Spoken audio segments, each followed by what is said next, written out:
Então, o nosso 10º texto da coletânea é de um coreano chamado Byung-Chul Han, se eu não estou pronunciando mal.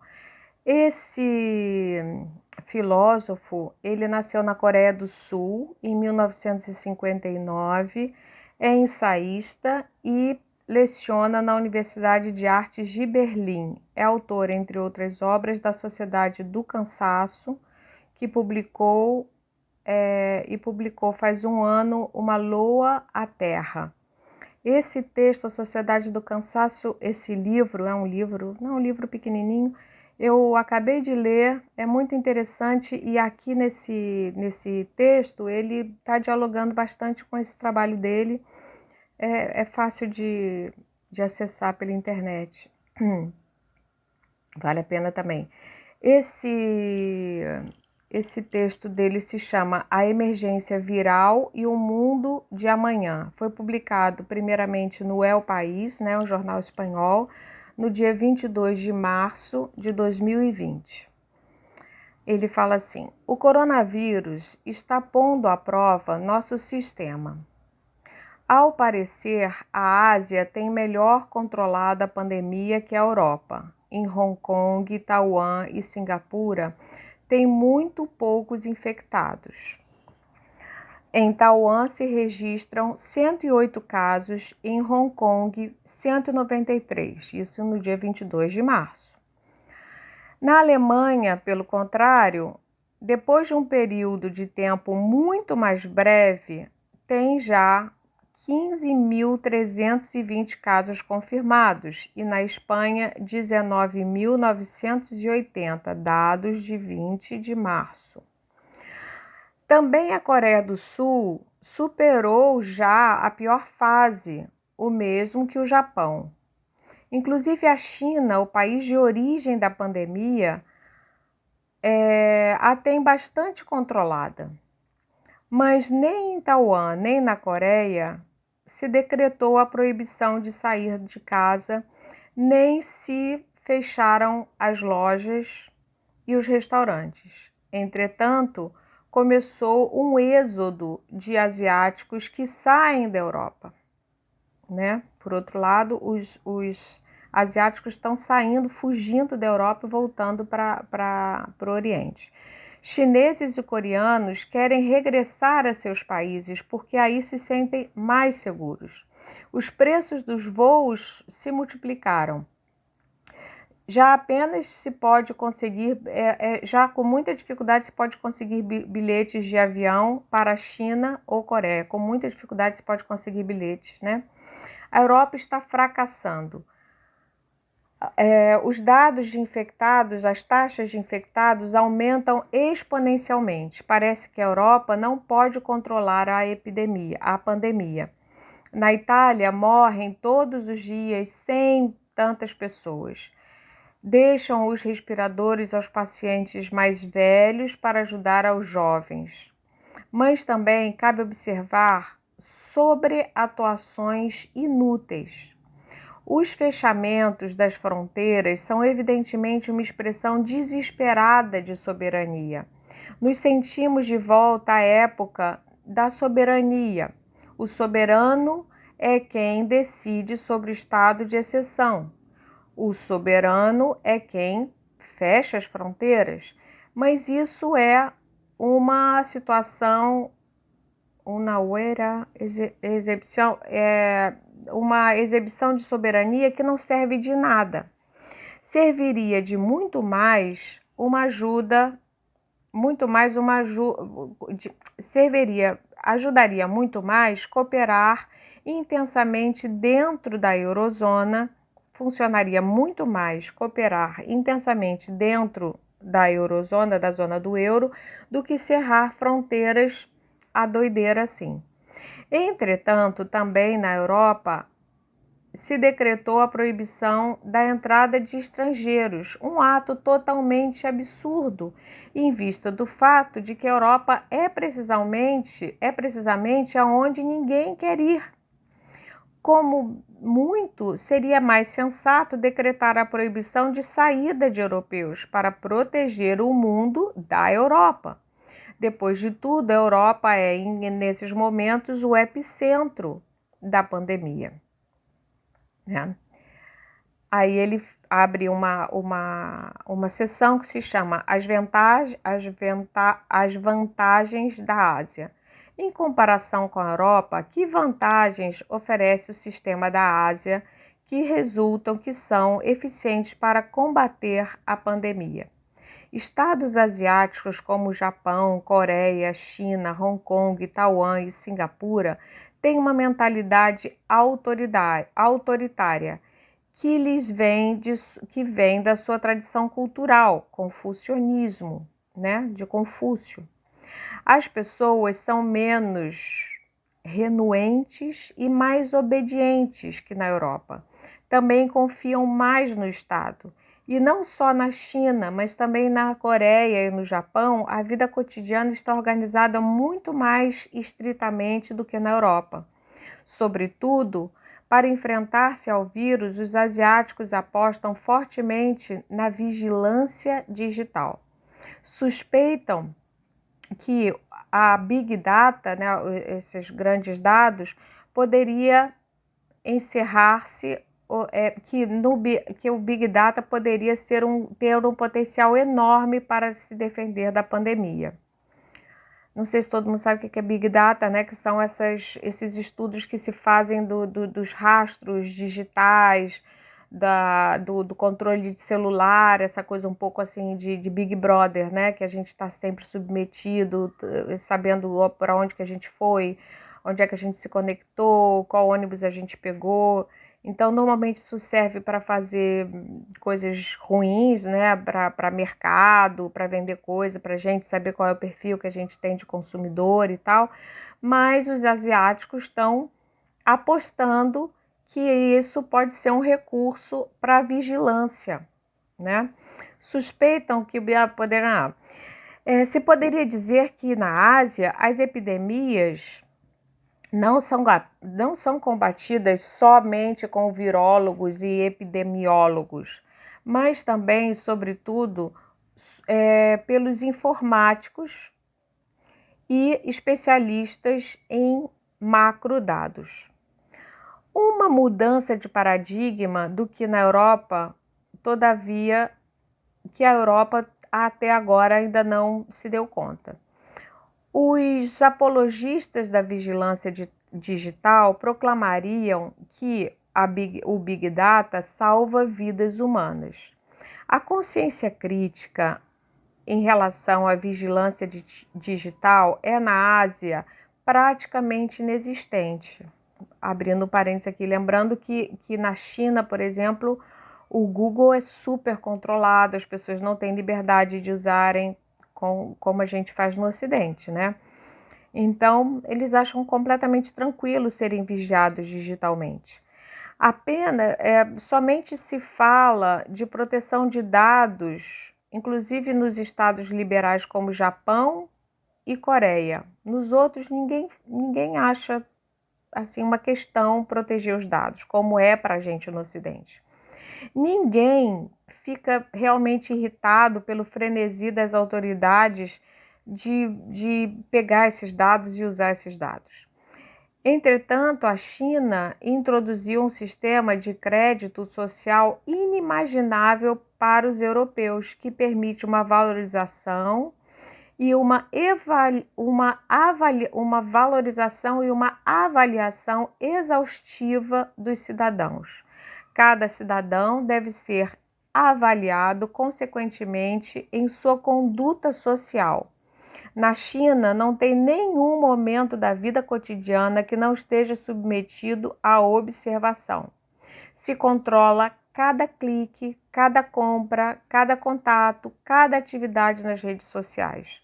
E quem cruza com o semáforo e quem atravessa o sinal vermelho, a quem tem trato com críticos do regime, né, quem tem relação com quem faz crítica, quem faz oposição ao regime chinês, ou quem coloca comentários críticos nas redes sociais, a esses, eles tiram pontos, eles estão sempre sendo pontuados, os cidadãos na China. Então, a vida pode chegar a ser muito perigosa.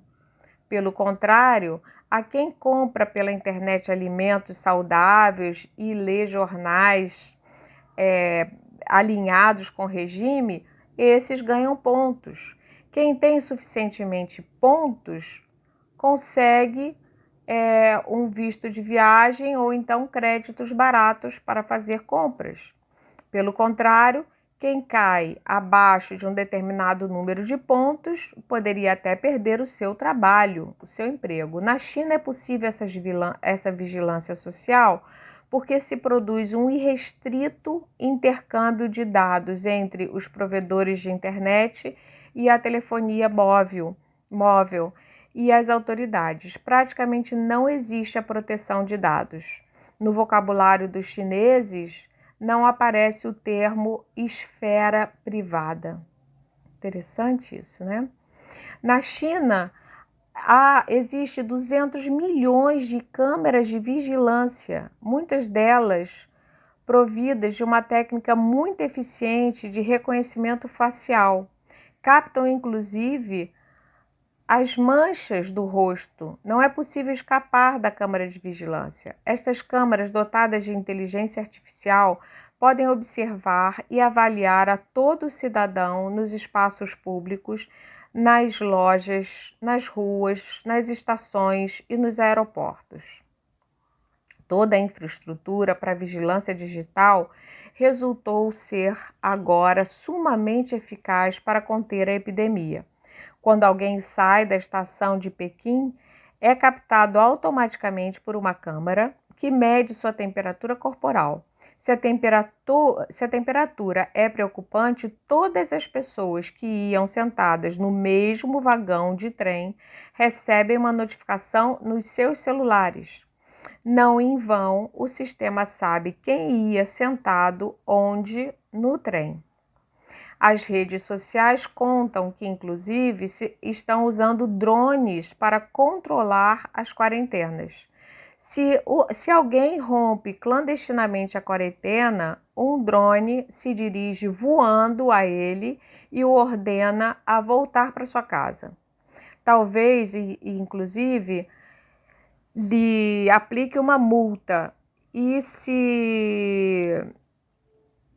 ou se a deixa voando, quem sabe, né? O drone vai e deixa a multa assim e vai embora.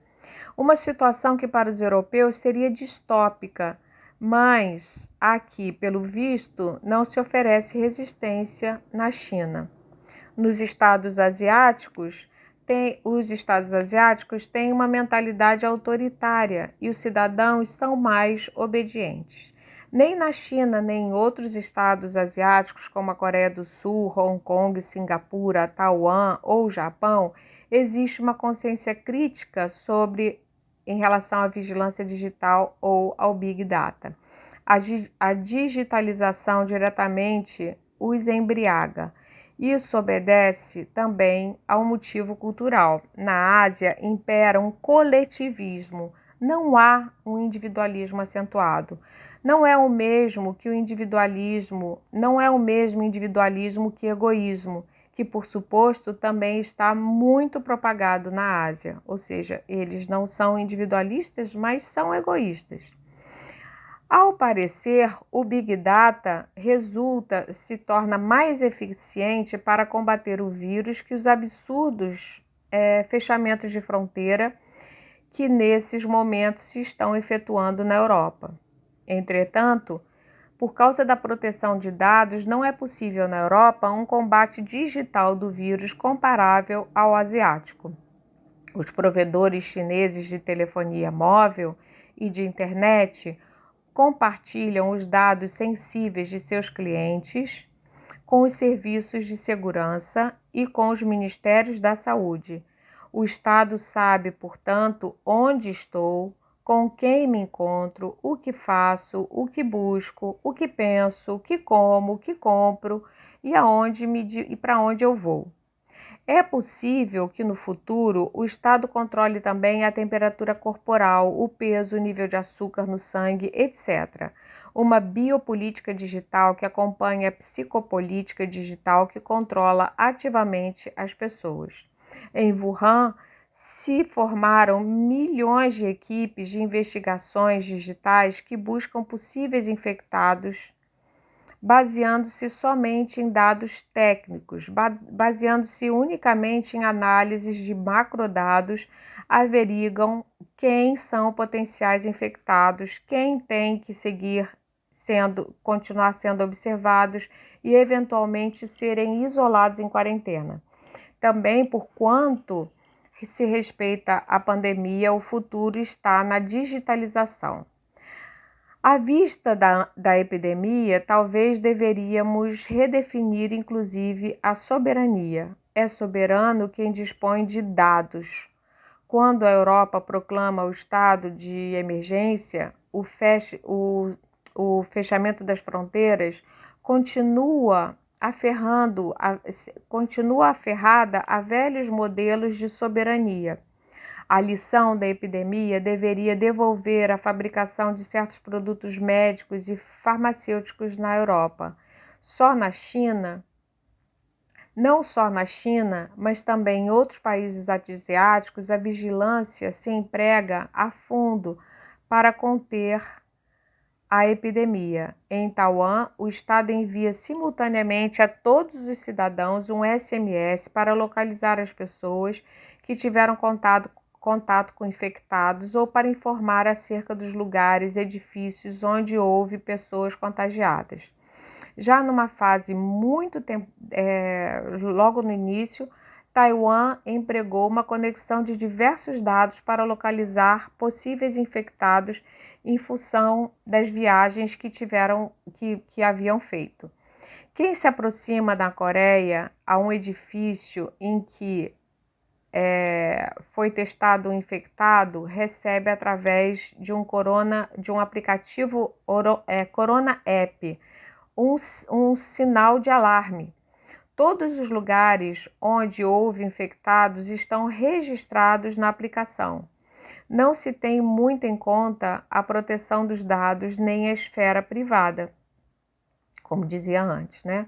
Em todos os edifícios da Coreia se instalaram tem câmeras instaladas de vigilância em cada andar, em cada escritório, em cada loja. É praticamente impossível mover-se em espaços públicos sem ser filmado por uma câmera de vídeo. Com os dados do telefone móvel, do celular e do material filmado por vídeo, se pode criar o perfil de movimento completo de um infectado. Se publicam os movimentos de todos os infectados. Pode acontecer que destapem amorios, e nesse caso pode ser que assim revelem amores secretos, né, amantes. Nas oficinas do Ministério de Saúde coreano, há muitas pessoas chamadas tracker, que dia e noite não fazem outra coisa que olhar o material filmado por vídeo para completar o perfil do movimento dos infectados e localizar as pessoas que tiveram contato com eles. Começou um êxodo de asiáticos na Europa. Querem voltar aos seus países, porque aí se sentem mais seguros. Uma diferença chamativa entre a Ásia e a Europa são, sobretudo, as máscaras de proteção. Na Coreia, não há praticamente ninguém que vá por aí sem máscaras respiratórias especiais capazes de filtrar o ar de vírus. Não só as habituais máscaras cirúrgicas, mas também as máscaras protetoras especiais com filtros, que também levam os médicos que tratam os infectados. Durante as últimas semanas, o tema prioritário na Coreia era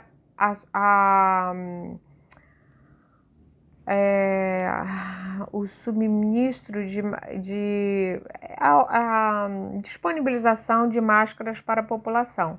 Diante das farmácias, se formavam filas enormes. Os políticos eram valorizados em função da rapidez com que disponibilizavam as máscaras para toda a população. Se construíram a toda pressa novas máquinas para sua fabricação. De momento, parece que essa empreitada funciona bem. Há, inclusive, uma aplicação que informa em que farmácia próxima se pode conseguir ainda as máscaras. Creio que as máscaras protetoras das que foram empregadas na Ásia a toda a população contribuíram de forma decisiva a conter a epidemia. Os coreanos andam com as máscaras protetoras antivírus, inclusive nos postos de trabalho. Até os políticos fazem suas aparições públicas somente com as máscaras protetoras. Também o presidente coreano leva sua máscara para dar exemplo, inclusive nas conferências de imprensa. Na Coreia,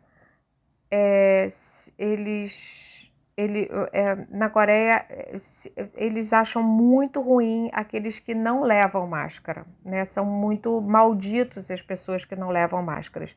Pelo contrário, na Europa se diz normalmente que não servem de muito, o que é, na verdade, um disparate. Por que então eles levam, por que os médicos então levam as máscaras protetoras? Mas há que trocar a máscara com suficientemente frequência, porque quando se umedecem, perdem sua função filtrante. No entanto, os coreanos já desenvolveram uma máscara para o coronavírus, feita de nanofiltros que inclusive se pode lavar. Se diz que pode proteger as pessoas do vírus durante um mês. Na realidade, é muito boa solução, enquanto não há vacina nem medicamentos contra o vírus. Na Europa, pelo contrário, inclusive os médicos têm que viajar à Rússia para conseguir essas máscaras. Macron, o presidente da França, mandou confiscar máscaras para distribuí-las entre o pessoal sanitário. Mas o que receberam logo foram máscaras normais, sem filtro, com a indicação de que bastaria para proteger o coronavírus, o que é uma mentira. A Europa está fracassando. De que serve fechar as lojas e restaurantes se as pessoas continuam se aglomerando no metrô, no ônibus, durante as horas de rush? Como manter aí a distância necessária? Até nos supermercados se torna quase impossível, né, manter a distância. Numa situação assim, as máscaras protetoras salvariam realmente vidas humanas. Está surgindo uma sociedade de duas classes. Quem tem carro próprio se expõe a menos risco. Inclusive, as máscaras normais serviriam de muito se as levassem os infectados, porque então não lançariam os vírus para fora. Na época das fake news, surge uma apatia em relação à realidade. Aqui, um vírus real, não informático, causa comoção. Nos países europeus, quase ninguém leva máscara, e alguns que as levam, e os que andam com máscara são os asiáticos. Meus conterrâneos residentes na Europa se queixam de que são olhados com estranheza quando levam as máscaras. Isso é uma diferença cultural. Na Europa impera o individualismo que traz lado a lado o costume de levar a cara descoberta, né? A gente precisa ser reconhecido como alguém diferente. A máscara deixa todo mundo igual. Os únicos que vão mascarados são os criminosos. Mas agora, vendo imagens da Coreia, eu me acostumei tanto a ver pessoas mascaradas que a cara descoberta de meus co-cidadãos europeus me parece quase obscena. Também a mim eu também gostaria de andar com máscara protetora, mas aqui a gente não encontra. Esse autor, como a gente falou, ele é sul-coreano, mas ele mora na Alemanha, né? No passado, a fabricação de máscaras, assim como de tantos outros produtos, se externalizou à China. Por isso, agora na Europa não se conseguem as máscaras.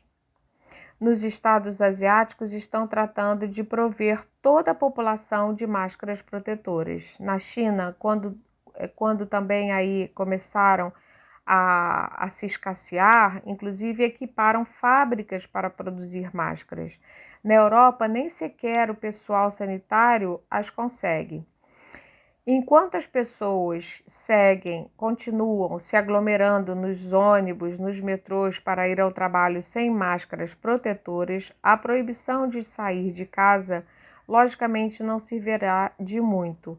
Como se pode manter uma distância necessária nos ônibus ou no metrô nas horas de rush?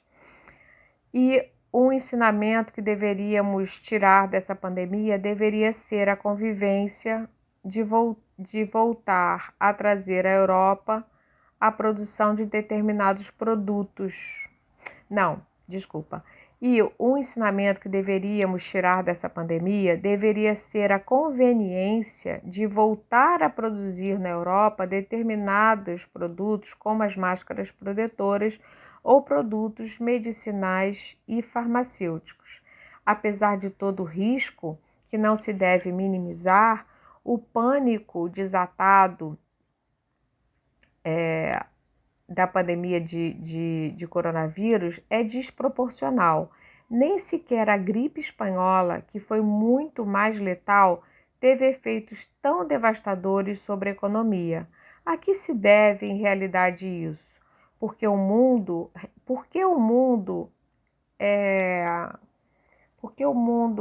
reagiu com um pânico tão desmesurado a um simples vírus. Emmanuel Macron fala, inclusive, de guerra e do inimigo invisível que temos que derrotar. Nos achamos diante de um inimigo? A gripe espanhola se desencadeou em plena Primeira Guerra Mundial. Naquele momento, todo mundo estava rodeado de inimigos. Ninguém teria associado a epidemia como uma guerra ou com um inimigo, mas hoje vivemos em uma sociedade totalmente distinta. Na realidade, estamos vivendo durante muito tempo sem inimigos. A Guerra Fria terminou faz muito tempo. Ultimamente, inclusive, o terrorismo islâmico parecia haver se deslocado a zonas muito distantes, parecia ter se deslocado a zonas muito distantes. E faz exatamente 10 anos que eu escrevi o meu ensaio A Sociedade do Cansaço, a tese de que vivemos em uma época em que se perdeu a vigência, o paradigma imunológico. Essa é a tese desse ensaio, que se baseia na negatividade do inimigo. Como nos tempos da Guerra Fria, a sociedade organizada imunologicamente se caracteriza por viver rodeada de fronteiras e de valas que impedem a circulação acelerada de mercadorias e de capital. A globalização suprime todos esses umbrais imunitários para dar livre circulação ao capital. Incluso a promiscuidade e a permissividade generalizadas, que hoje se propagam por todos os âmbitos vitais, eliminam a negatividade do desconhecido ou do inimigo. Os perigos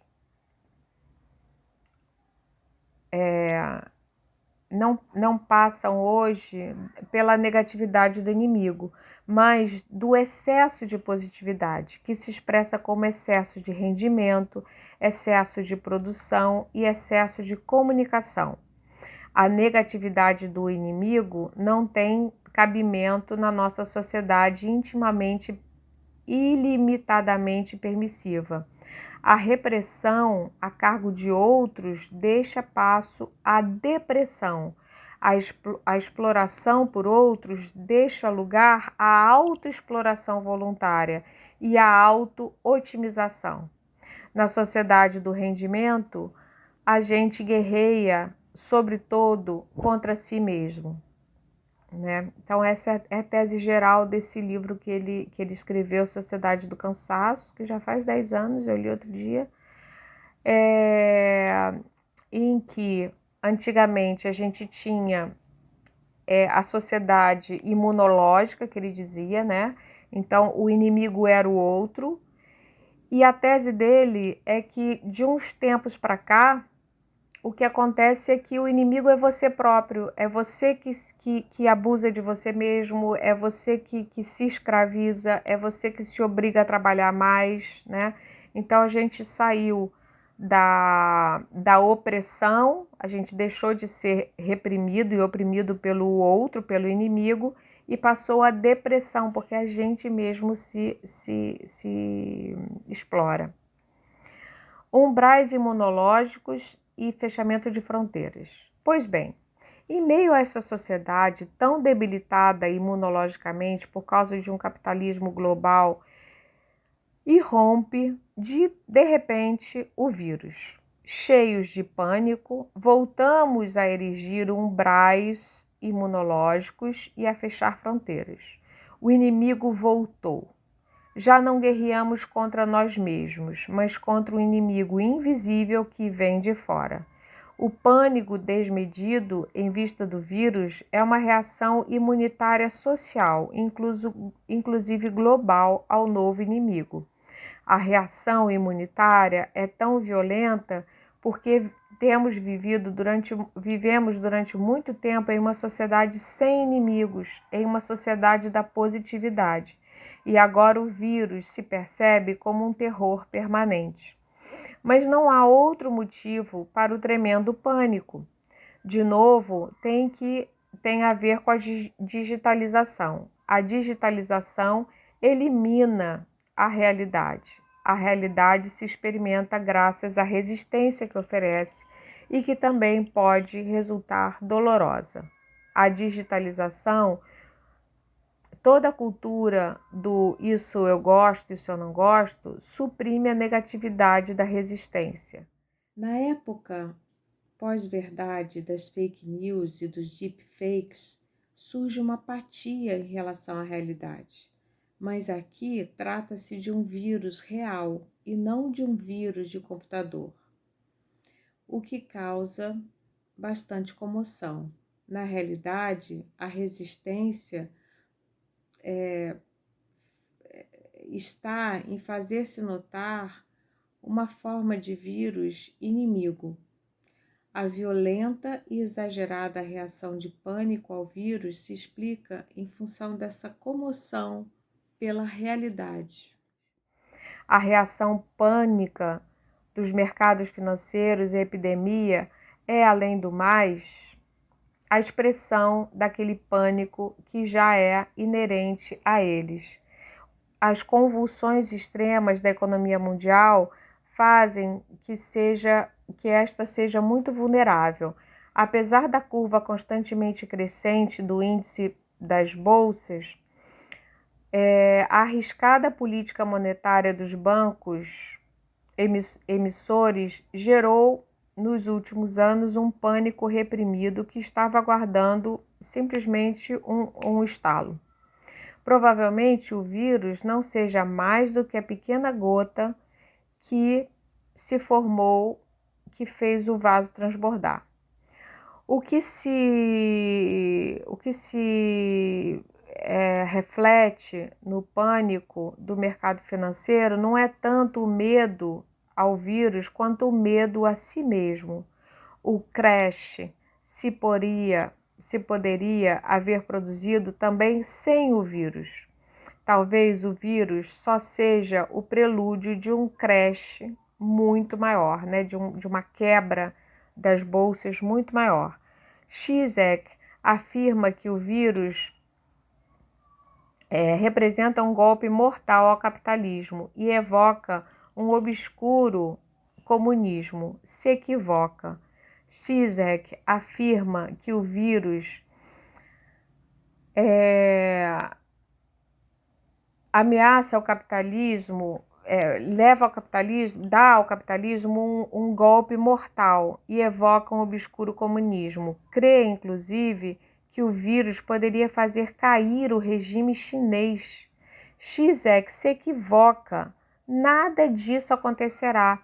A China poderá vender agora seu Estado policial digital como modelo de êxito contra a pandemia.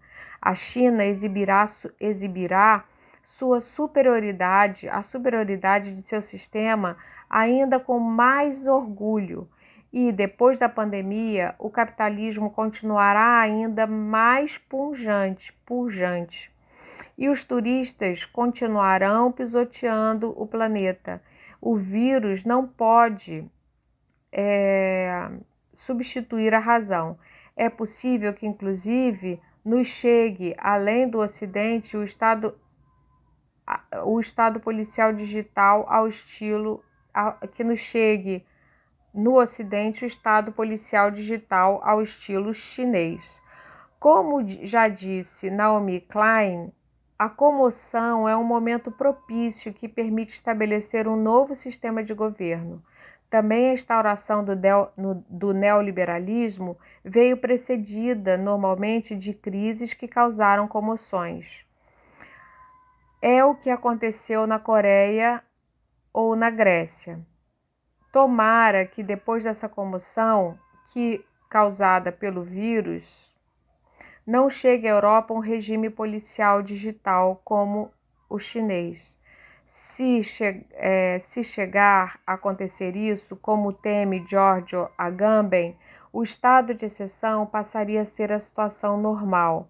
Então o vírus teria conseguido o que nem sequer o terrorismo islâmico conseguiu de todo. O vírus não vencerá o capitalismo. A revolução viral não chegará a se produzir. Nenhum vírus é capaz de fazer a revolução. O vírus nos isola e nos individualiza. Então, como que isolados, individualizados, a gente pode fazer revolução, não é? Não gera nenhum sentimento coletivo forte. De algum modo, cada um se preocupa só com a sua própria sobrevivência. A solidariedade concernente a manter as distâncias mútuas não é uma solidariedade que permite sonhar com uma sociedade distinta, mais pacífica, mais justa. Não podemos deixar a revolução nas mãos de um vírus. Confiemos, vamos acreditar que depois do vírus venha uma revolução humana. Somos nós, pessoas dotadas de razão, que temos que repensar e restringir radicalmente o capitalismo destrutivo e também nossa ilimitada e destrutiva mobilidade para salvar-nos a nós mesmos, para salvar o clima e nosso belo planeta.